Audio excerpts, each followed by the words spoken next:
Demonology studies what is a incubi or succubus.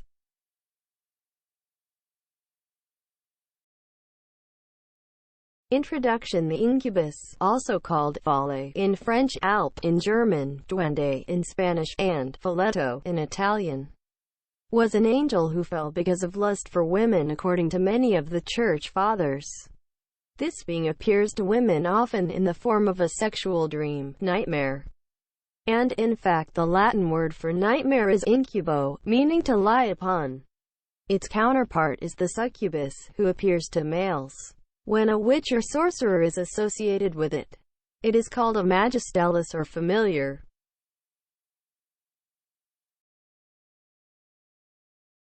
Descriptions of incubus. An early definition appears in the description of Wales's in Caxton's Chronicle, as that fiend that doth the night women full oft to guile. Incubus is named by right, and guileth men other while. Succubus is that white. Guazzo described the incubus in his Compendium Maleficarum, 1608, as the incubus can assume either a male of a female shape.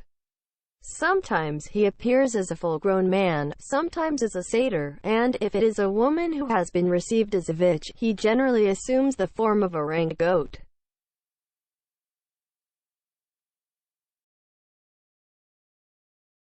Incubus's physical being. Sinistrari, a demonologist of the 17th century, d. 1701, explained how a spirit could become a body. As if we seek to learn from the authorities how it is possible that the devil, who has no body, yet can perform actual coitus with a man or woman.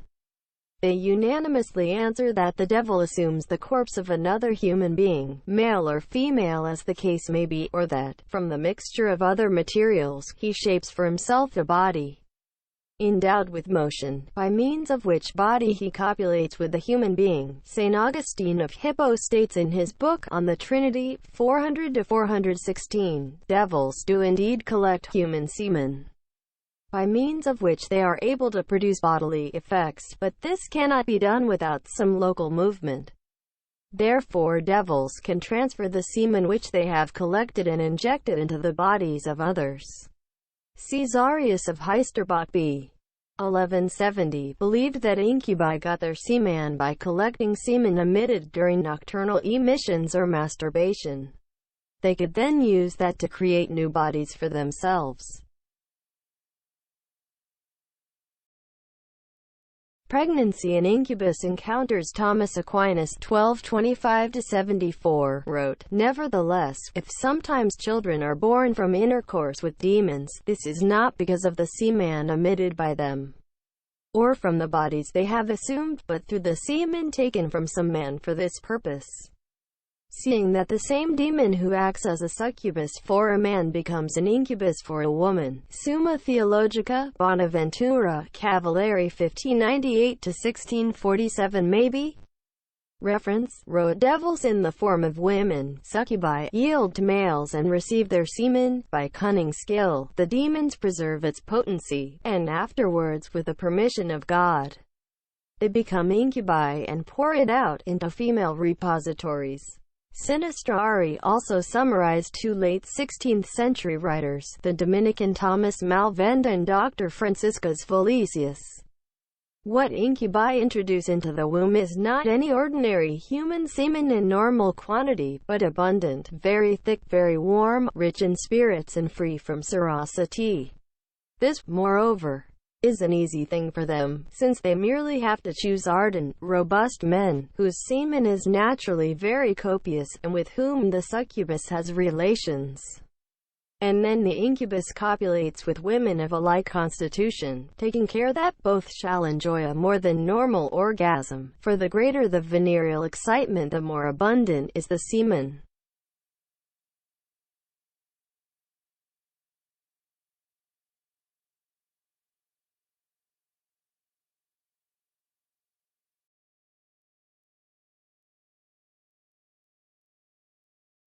Incubus's figments of the imagination. Only by the 18th century did the hype die down, and did physicians like Louis XV's personal physician, De Saint-André suggests that incubi were the result of the imagination. The incubus is most frequently a chimera, which has no more basis than a dream, a perverted imagination, and very often the invention of a woman. Trickery has no less a place in the history of the incubus. To conceal her sin, a woman, a girl, a nun in name only, a debauchee, who affects the appearance of virtue, will palm off her lover for an incubus spirit which haunts her. Lettre au sujet de la magie, de malefices et des sorcières, 1725.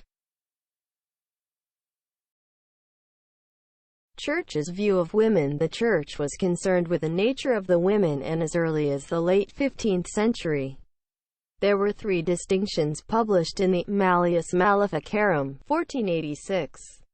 Those who submit voluntarily as witches, those brought against their will by witches to sleep with incubi, those assaulted against their will. One account given by a priest said that, in 1643, I was ordered by my ecclesiastical superiors to exorcise a young girl of 20 years of age, who was pursued by an incubus. She acknowledged without evasion everything this impure devil had done with her. But after what she told me, I came to the opinion that in spite of her denials she had given the demon some indirect encouragement. Indeed, she was always forewarned of his coming by a violent overexcitement of the sexual organs, and then, instead of having recourse to prayer, she ran straight to her room and threw herself on her bed. I tried to rouse in her some feeling of trust in God, but I did not succeed, and she seemed almost to be afraid of being delivered from the devil. De Lassus, Les Incubes, 1897.